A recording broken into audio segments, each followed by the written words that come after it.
Hello, everyone. I am Yael Saar. I am the founder of Mama's Comfort Camp Support Network for Moms.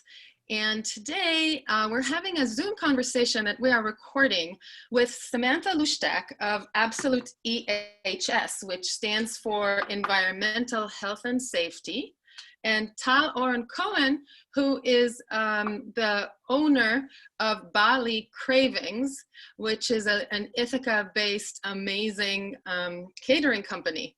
And both of them are members of the Mama's Comfort Camp community.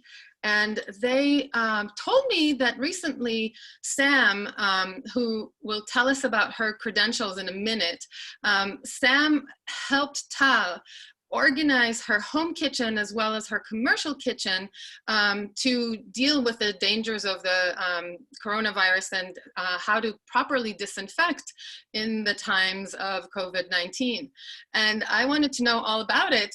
And when we started talking about it, it occurred to me that I'm probably far from the only mama who would be interested in everything they had to say. So we asked them to, I asked them to join me in this conversation, and I was thrilled when they agreed that we would record it. So this will be a resource that we can share with our members. A little necessary disclaimer. Mama's Comfort Camp is a nonprofit project of the Center for Transformative Action, which is affiliated with Cornell University. And we are doing this as an unofficial, informal conversation between Mama members. Everything that is related to coronavirus seems to be changing on a daily basis, and we are pre-recording this. So please make sure that when you are watching this conversation, just check in with the date and the CDC website and whatever your local officials are telling you should be the proper safety precautions, because these things change. And you know, this conversation should please take everything you hear in this conversation as additional information, but follow the CDC and local health department and local guidelines, please, and thank you. So I would like to pass the microphone to Sam. Sam, please start with telling us a little bit about your incredible education and why it is that anyone should listen to you. Well, without talking forever, I am a certified safety professional. My certification comes from the Board of Certified Safety Professionals. I'm also a CIT, which is Certified Industrial Trainer. And the Board of Certified Safety Professionals also recognize me as the first person ever to become a KSA, which is a Knowledge, Skills, and Abilities Grand Master for all 27 modules within environmental health and safety. I have been doing this type of work for over 10 years. And I've just, well, you can see my resume on LinkedIn, but I've worked in a variety of fields, and I really enjoy sharing knowledge and learning more. And you're the mama of? I have a almost 3-year-old named Catherine. She's going to be 3 next month. And she is currently not being quiet outside the door while we record this. Yeah, and let's make it okay to have household and normal human noises as we do this. This is mamas doing their thing. Behind me is a green screen that my husband, who's a Cornell Business School professor, uses when he is teaching his online classes. And then there's like a Cornell background, an official Cornell background in the back. We're not doing that because we're moms doing our thing. Of course. And then just to reiterate what you said, anything we talk about today, because it is being recorded in a moment in time, needs to be corroborated with the CDC or your local government officials. Thank you for that. Tal, please tell us just a little bit about yourself before we dive into food safety questions. So thank you, Yael, for this opportunity. Yes, I have a catering business locally here. I work out of a fully commercial kitchen that is actually based in the basement of my house. And I I came to Sam when we started this whole COVID-19 to really figure out the best way to sanitize and handle food, both on a personal level and commercial level, and we can talk about that in a bit. And I am a mother of 3, a university student at Binghamton, a high school student at Ithaca High School, and a middle schooler. Tell them I said hi. Yeah, I should mention that I have a 16-year-old boy and an 11-year-old boy, and they are getting used to distance learning while I'm making sure that they don't neglect proximity learning, which is basically how we take care of each other and how we take care of our house and our things and how we sanitize and how we, you know, avoid drowning in our own mess. I feel like I'm not sure how excellent their distance learning will be, but I've kind of taken it on that their proximity learning, that we're going to get something out of this period. Good. Yes. I also want to mention that Tal did the catering for my son's bar mitzvah 3 years ago, and I still remember the deliciousness of the food. So thank you so much for that. And I hope all of this will get better in time for my second son's bar mitzvah, because I'm not shopping for another caterer. Okay, enough about me. I want to pass the mic to Sam and Tal because they are really the people with this experience. Thank you again, both of you, for sharing your experience with us. Take it away. So I will start. When COVID started, the first thing I did as a caterer when all my events were canceled was to realize that we won't probably have a lot of catering done in the upcoming months. And for me, this is my only income, and it got me very, very nervous about what do I do without my business.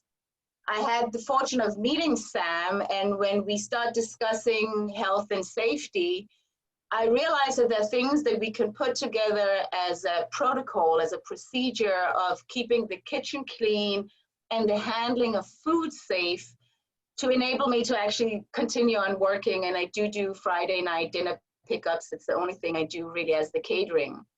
The difference between handling food in my commercial kitchen and in my home kitchen is that in my commercial kitchen, first of all, I don't really do fresh stuff. So I don't prep salads and I don't prep things that are not cooked and sell it to people, because that is one thing that I don't really feel comfortable doing. What I do is that I buy all the ingredients. I buy mostly actually from Wegmans and from different larger distributors. I personally do not wash or wipe off packages that come into my kitchen, because everything in my kitchen is handled with gloves. From the first moment to the last moment, we handle with gloves, and we change the gloves all the time. So if I take things out of a package, I'll take it out with the gloves.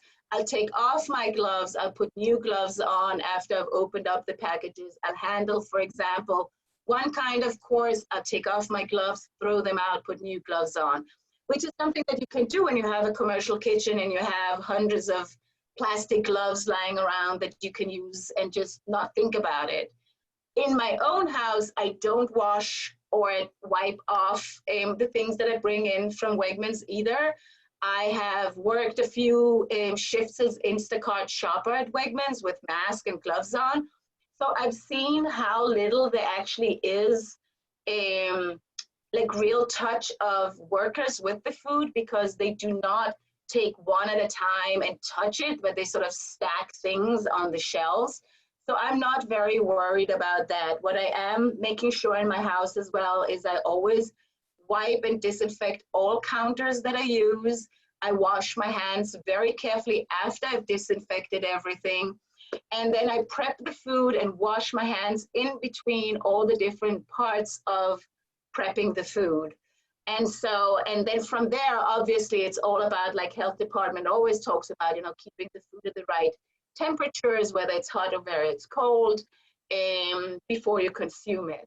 But in general, I have to say that one of the things I learned from Samantha, and I'm going to pass it on to you, Samantha, is really to look at the disinfecting instructions as well. I used to think that you sort of like spray something and wipe it off, while that's totally wrong. You actually spray it, leave it on for at least 10 minutes, and then you wipe it off, because if not, there's really no point to it.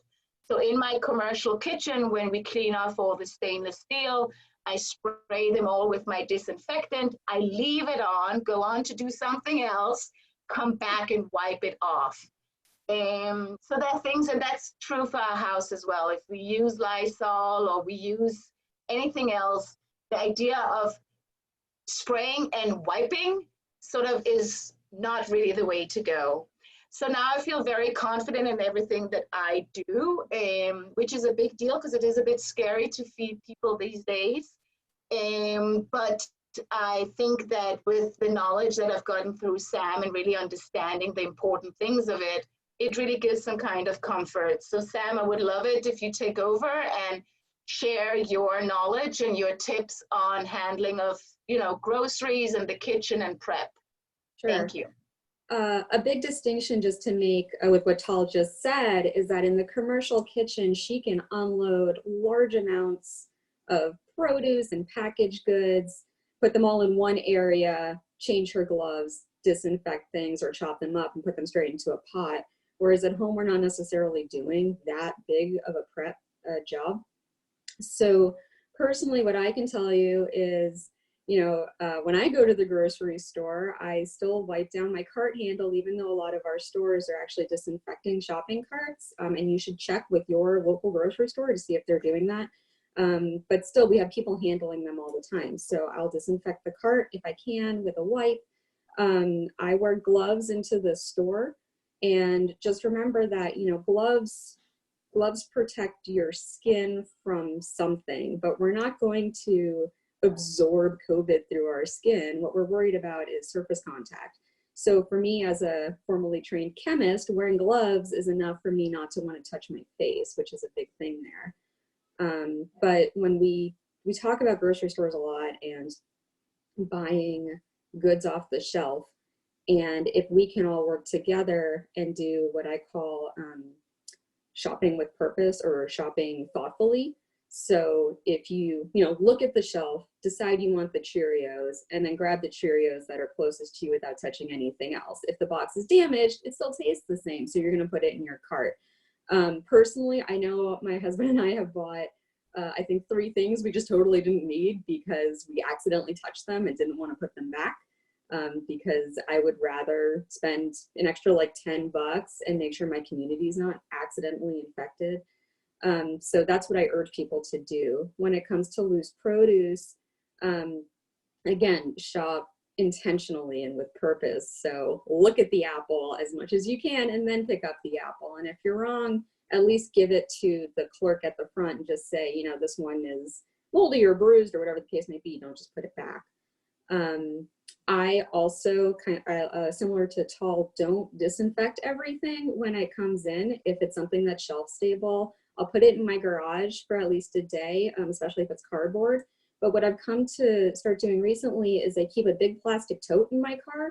And then instead of bagging things in the supermarket, because I don't want to put anything on those counters and conveyor belts, I put it all back into the shopping cart and then load it into the big plastic tote when I go out to my car. And then I return the shopping cart to the corral after wiping it down again. This I personally think is going to limit exposure contacts and amount of time spent in the store. And then coming home, when I'm unloading from my car, I'll either wipe things down with soap and water. I don't use cleaners. I don't use Lysol. I don't use any of that stuff. I use soap and water.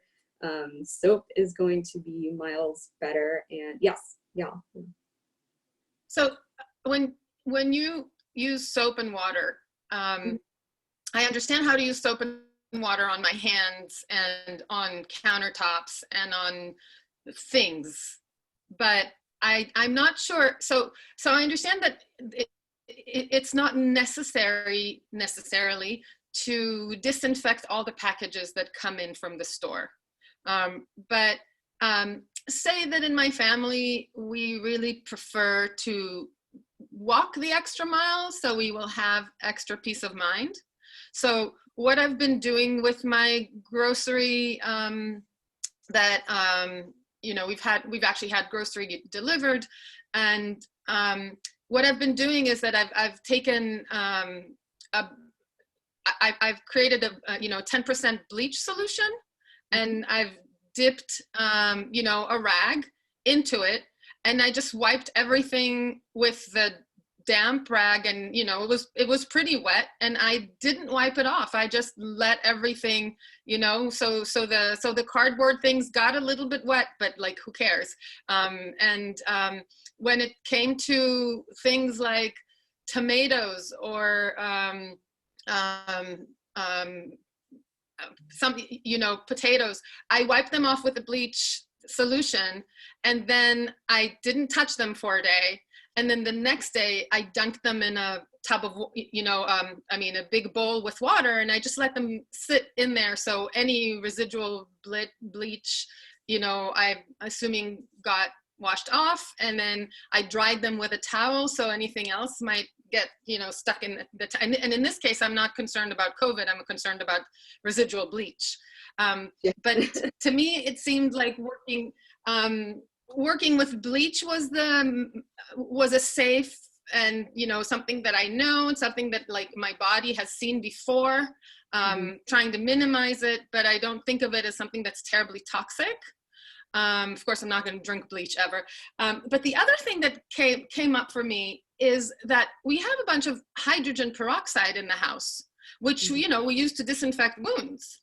And that is something that is even less toxic than bleach.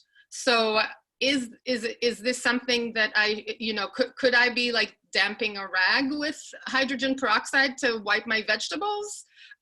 Like at this point, I'm like so confused. There's like so many options. And if you're like you said, if soap and water are best, then what's the best solution for things that are gonna be eaten? And also, like, should I use the same, what should be the ratio for the soap and water solution if I'm wiping containers? Can you follow? Is this too confusing? Yeah, I'm with you. You got a bunch of questions in there. Okay. So first of all, if we are going to use bleach, we want to make it fresh each time. Bleach is going to degrade in the water. So unless you're buying a commercial kind of all-purpose cleaner with bleach that has stabilizers in it, you're going to need to mix your bleach solution each time. Bleach can be effective because it's, you know, it's chlorine. So that can help. But especially if you're just leaving it on the surface of something, you're potentially breaking the virus down, but you're not actually removing it. And that's kind of my issue with hand sanitizer as well. So the bleach on the boxes, if you're making a fresh solution, I think that's a great idea. Absolutely. When it comes to fresh fruit and vegetables, I would be concerned about putting bleach on there, just because if you didn't rinse it off all the way, you're going to be eating bleach. If, you know, anybody who's ever swam in a pool, your eyes can get red. If you swallow too much, you get a stomach ache. Bleach in higher concentrations especially can be very toxic. So I, as the parent of an almost 3-year-old, I use soap and water on fruits, vegetables. So my tomatoes, the apples, my daughter loves cucumbers. I don't know how I got so lucky, but cucumbers and tomatoes are her comfort food, which is great. But it can be difficult. So with the cucumbers, I try to buy them in a package if I can, because then I can just take them out of the package. I know that they were packaged a few days ago. So the likelihood of live virus on those cucumbers is pretty limited because they just had to be packaged and then shipped and then make it to my refrigerator. So if it's packaged, generally speaking, I'm not as worried. When it comes to loose produce like apples, honestly, I just take some soap as if I was washing my own hands. And as long as I can get a lather on it, I'm happy. Rinse it off as if you were washing your hands, and then dry it so we don't get any kind of mold. The soap is actually going to break. There's a fatty outer layer of this virus, and the soap breaks it down. And then the other thing is when the soap breaks it down, it actually encapsulates that and then binds to water. So as the water is running over it, the soap is helping it all actually get moved off. Whereas with bleach that you leave on, or hand sanitizer that you just rub into your hands and never wash off, you've got dead virus there. And hopefully it's all dead. So that's the concern there. So you don't know. There's no way of knowing what you're saying. I'm only confident if I can work soap into a lather and then rinse it with clean running water, personally. So my daughter has open access to the fruit bowl with the apples in it. Those have all been washed with soap as soon as I get in. And then they're put there and she has free access and I'm happy. Other stuff like herbs are a big one. Those I'm not gonna wash, I'm not as concerned.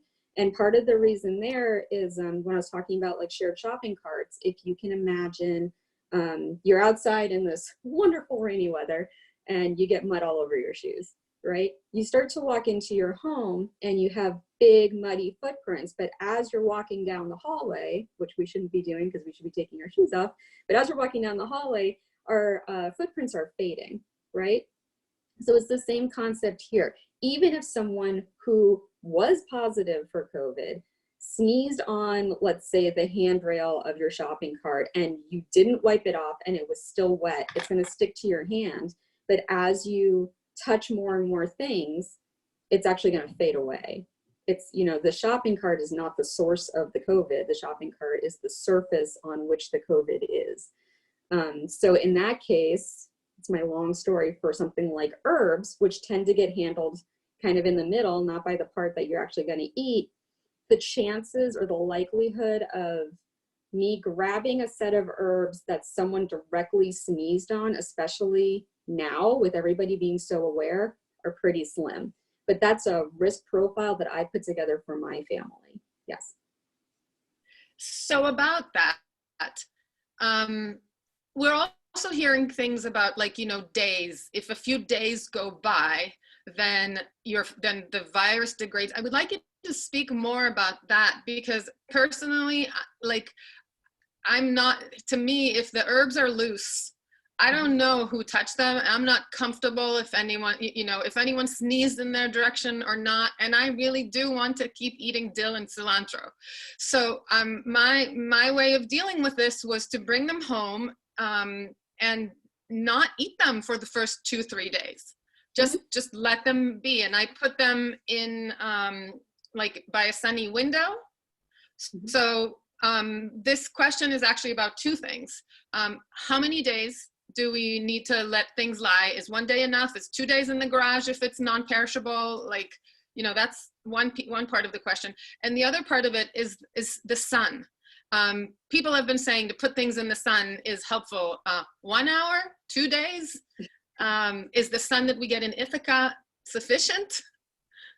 Oh, you're asking all the Because, fun you know, it's not that much sun. Is the temperature outside, like if it's cold but sunny, is that more? Right. So the current research, at least what I've seen from the journals that I know and trust, which is different than maybe what other people are reading online, but so things that I know and trust, there's not enough information on sun efficacy or if this is temperature or humidity related. So I'm not putting anything in the sun, long story short. I'm not saying it's a bad idea. I'm not saying it's not doing anything. It's just not something that I personally am putting a lot of stock in. The current publications are saying 24 hours for cardboard, up to 3 to 5 days for stainless steel and plastics. That's if you don't disinfect it at all. And they're also not indicating if the viral load that's still alive would actually do anything. They're just saying that there's still some viable virus. So now, you know, a month ago, they were saying 14 days in isolation for items. So again, this is just a personal opinion. If I can leave something in a garage in quarantine, I've been leaving things there for 5 to 7 days. If I can survive without it, it's not going to go bad. There is no current research that I've seen on actual produce. So it's really hard for me to answer that question, especially as a professional, but it looks like Tal might have an answer. Well, I want to say something about produce as someone who spends way too many hours in the supermarket. I also shop for people, like for old elderly people who can't go to the supermarket, just to help them. It's really just a service that I do. I see the workers, especially at Wegmans, that can talk less about PNC and Tops and all of those.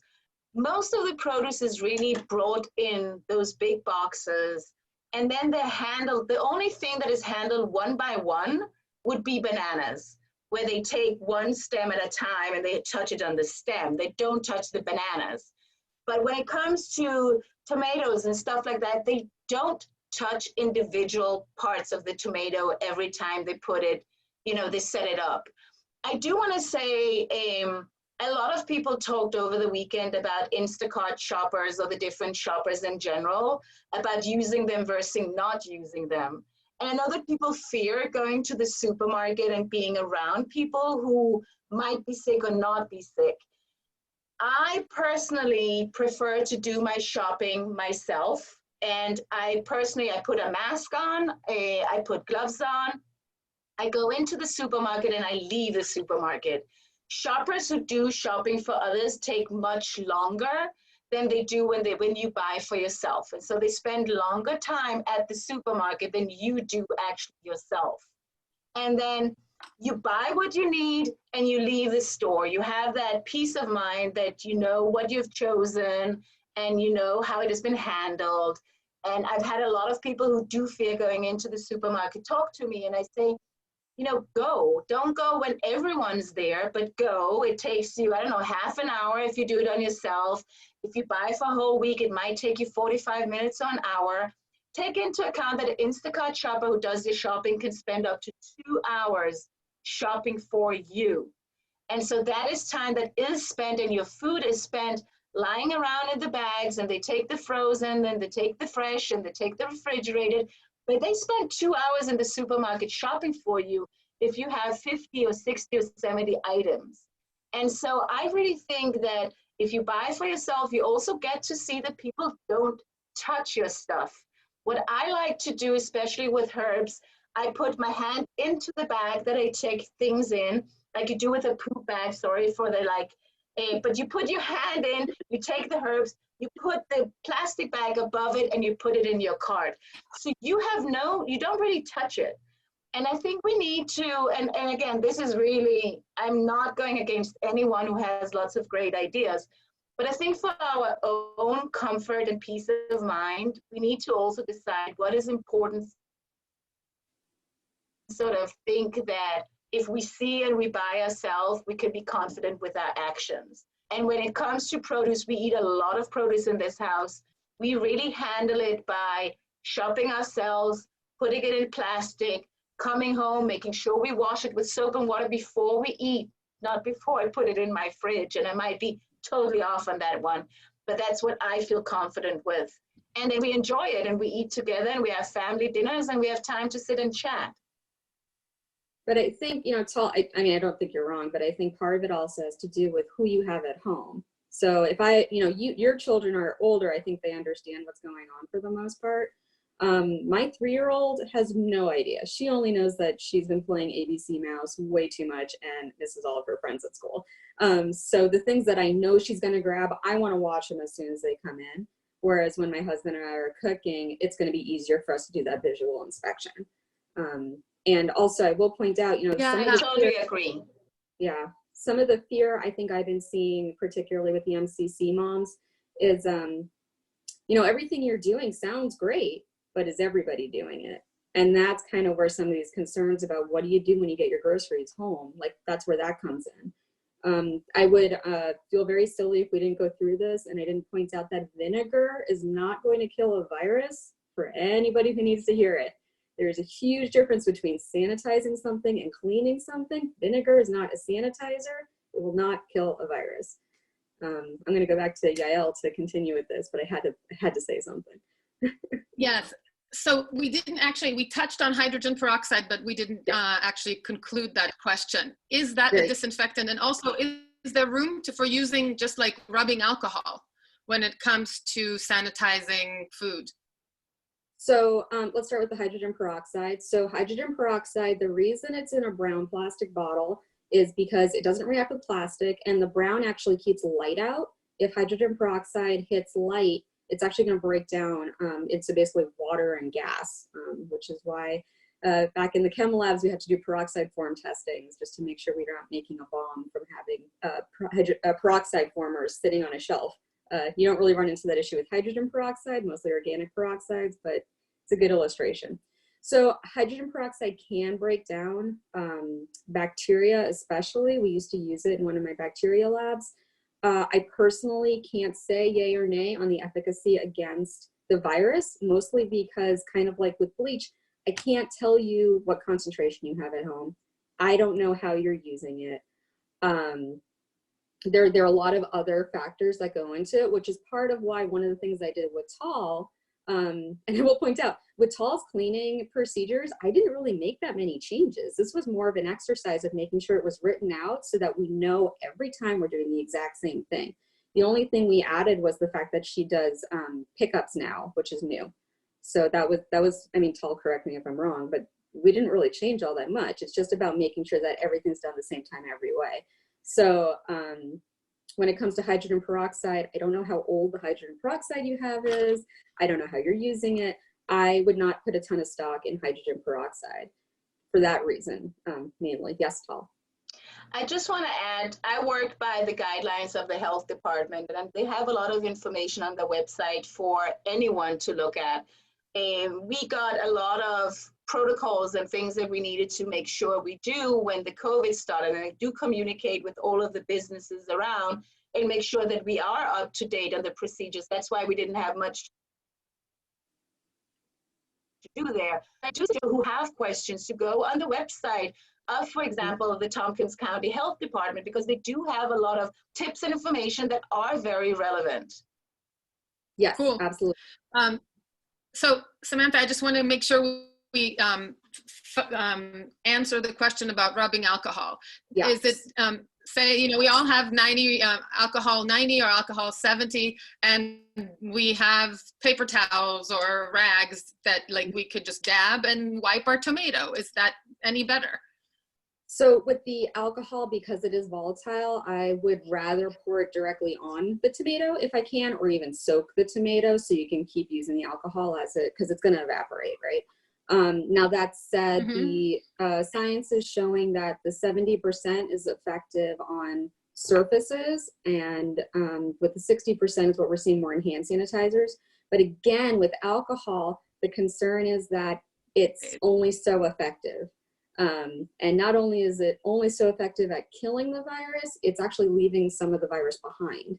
And then on top of that, when we're talking about produce, it's a very real situation. Alcohol is a very common solvent. It could potentially go into your produce and you won't be able to wash it off. So for this reason, this is why I'm sticking with soap when it comes to my own stuff. Soap and water, I know it's clean. You can taste it if you don't get it all off for some reason. And I know in that small of an amount of like residual soap scum, you might have a little bit of a stomach ache. Anything beyond that, if you're talking about bleach or 70% alcohol or anything like that, you don't really know. You're gonna have to call poison control, and it's gonna be a whole thing. So that's all very, very useful, actually. And you know, I'm glad that you're telling me all this. And what I'm coming up with is that from now on, I'm just going to be really relying on soap and water. And that takes me back to the question, if I'm going to be trying to disinfect packages with soap and water. So I'm getting that I need to make the solution fresh every time, no matter actually really what you're using. Like, let's just remake a fresh solution so we know that we have all of the chemicals are active and haven't been broken down by light. But how much soap, say I have this like 1 gallon jar. I fill it up with water. How much soap should I add to it for that solution to be useful? And then if I like rub things with the rag, is that good enough? So the easiest thing with soap is look for a lather. So if you can mix it up and you're getting suds, that means you've got enough there. That's going to be the easiest thing. It's the same with washing your hands. That's why we want to work it to a lather, because then you know that you have enough friction that the soap is getting fully around whatever oils in your hands that the virus has bound to. Now, we're talking about cardboard boxes. If you can use bleach on those, you can also let them sit for 24 hours. If this is something you're really concerned about, if you have a high risk situation at home, I would go for things like, I mentioned Cheerios earlier. Go for things like Cheerios, and then from your car, take the bag of Cheerios out of the box. You're still gonna know it's Cheerios. Wipe down the plastic. It's gonna be a lot easier to put in the sink and wash with soap and water, and then get out a trusty, permanent marker and just write Cheerios on it. There's no reason we have to keep the box. Make sure to recycle it, obviously. But then you can leave it in your garage for a few days. You know that our recycling employees are going to be safe from it, and then you can do that. Yeah. And you know, there's actually been a lot of people talking about, like, be careful not consuming soap. And there's kind of a bit of a fear of using soap over food. So what I'm taking from this is that I'm going to lather my fruits and vegetables, wash them really well.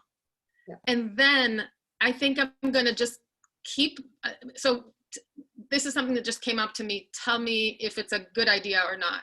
I'm going to take a big bowl with fresh water that have not seen soap, and I'm going to put the tomatoes and the apples and bananas just to, like, sit in there for a few minutes. So any additional soap scum will just swim away, hopefully. And then I'll just rinse them again under running water and put them out to dry on a towel on the countertop.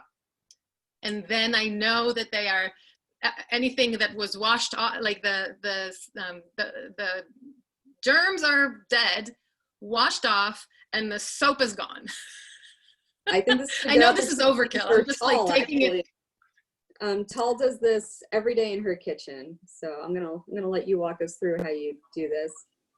Well, I agree. What I do is that I do put it in water with soap. I make sure that it's all cleaned out. I let it lie for a moment. I put it in fresh water, just like Yael said, and then I do clean it off one by one to make sure that any residual soap is taken off. And I do put it in big, like, sieves or something that it can just drain and dry. I always make sure in between everything that I do that the surface is cleaned, sanitized, cleaned, and that also everything that I use for, like, if I use it for the tomatoes and use it afterwards for apples, I clean it and sanitize it in between each one. So I don't do the procedure immediately after another. I just want to give one shout out, because we also discussed this, that the reason we're having the conversation about groceries, about cleaning, is because we did have a lot of traffic on the Mama Comfort Camp site over the weekend. And one of the questionnaires was Hillary, who is the Mama Comfort Camp moderation scheduler, who brought up a lot of questions that I think are the basis for what we're talking about now. So I think it's important. Yeah, and I think it's important to say that there is a lot of traffic, a lot of questions, and people answer each other. And sometimes it is nice to have someone like Sam available to sort of get a bit of a different perspective than just us as moms and as anxious parents. The one thing I do add to both of you, everything you guys are saying about washing your fruit is absolutely correct, and what I've been doing too. The only thing I'm doing at the end is I'm drying everything with paper towels. The reason is I know I can throw them out, but also because food naturally has bacteria on it, which is why we can ferment it. If it stays wet, it's going to go bad sooner. And we're trying to also stay out of doctors' offices and hospitals right now. So make sure everything is super, super, super dry, and then put it in the fridge, put it in your fruit bowl, do whatever you need to do with it. We don't want to store anything wet. Thank you. So look, we were planning on talking for 15 minutes, and it's been about 40. And it's been such a fascinating conversation that I'm guessing that everyone that started watching will actually last this long with us. I want to wrap up with two important things. The first thing is I really want to thank Sam and Tal. This has been extremely valuable for me, and also a pleasure talking to you. So thank you, thank you. The other thing that I want to make sure that we, I really want to make sure that we come away with a little bit of emotional support here. Often, what we need to feel safe is not exactly the same as what we need to be safe. And we really need to value both. So we're trying to give you, our members, and anyone else who's listening, you know, more information about what it is that will keep you safe, and then value everything that you also need to feel safe, and find sort of somewhere in the Venn diagram of that everything that is like both of these things. Some families will do more than others because that's just, there's a higher anxiety quotient and they just need to. Other families will do less because they're more exhausted. And we're all we need to do is do the best we can. This is a marathon, not a sprint. And on different days, our capacity is very different. And we really need to also balance the need for safety and our raging guilt. And we're giving you all of this as information without expectations, so you can take this and apply this in the best way that works for your family. This is a really tough and trying time, and we at Mama's Comfort Camp are here to support your well-being during, at all times, but especially during tough times. And it's not a competition. It's not how much you do. And we want to support you feeling good about yourself and your capacity when you do it. So sometimes that means that we're having cereal for dinner. And we just learned how to best sanitize the Cheerios. And other times we're learning how to cook new things. And some of us are enjoying this time at home with our families. And some of us are like learning things about themselves and their loved ones that they didn't have any clue about when they were only seeing each other for a couple of hours a day. And that emotional load is just as important to attend to as the viral load. And so the bottom line of what I'm trying to say is, Mama, we see you. You're working really, really hard. And the best you can today is as good as it gets. Any parting words, Sam and Tal? Well, I think that I loved everything you said, and we are in this together. And I think we have a lot of appreciation for being together in something when we're so far apart.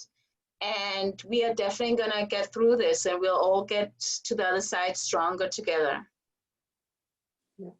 And, on that note, just because I'm always wearing my safety hat, it's about risk management and understanding your own situation. So everything I've said is what I would tell Tal in her commercial kitchen. You need to have a sit down with your own family, figure out what risks you can bring home to you, not into our community. We want to be very careful with the community, but having as much information as possible and then making a real sustainable risk management plan for your family is the best that's going to happen. And everything Yael just said, mental health is key here. So, be prepared, have the information, and then do what is reasonable for you. So 100%, we're all in the same boat. It's hard. It's definitely hard. Well, if we have to navigate these stormy seas, it's a pleasure having you on the same boat with me. I want to thank you very much, and I'm going to end the recording. But before I do, if you are not already a member of Mama's Comfort Camp, we're an international support network that uses social media as a place to offer judgment-free support for moms. It's about mothering happily as opposed to becoming a better mother. So we're not a parenting forum, we're a mother's support forum. You can find us on Facebook, just search Mama's Comfort Camp, and you'll get a public page and a couple of groups. One is international, so no matter where you are, you can talk to other moms about what you feel and how you feel and what you're thinking about. And then there's a local chapter in the birthplace of Mama's Comfort Camp, which is Ithaca, New York. Yes, so we have thousands of moms and we're supporting each other. And if you're not already a part of the community, you're welcome to join us. Thank you again, Sam and Tal. And I just want to end with a shout out to all Mama's Comfort Camp members. We see you, we love you, we thank you for you. And the people I'm most grateful for these days in my own life are the Mama's Comfort Camp moderators who are keeping the space loving. And of course, to all the frontline workers and healthcare providers, we see you, we appreciate the risk you're taking and the hard work that you are putting in We are all in this together, and we will put, love and strength and comfort to all. Thank you.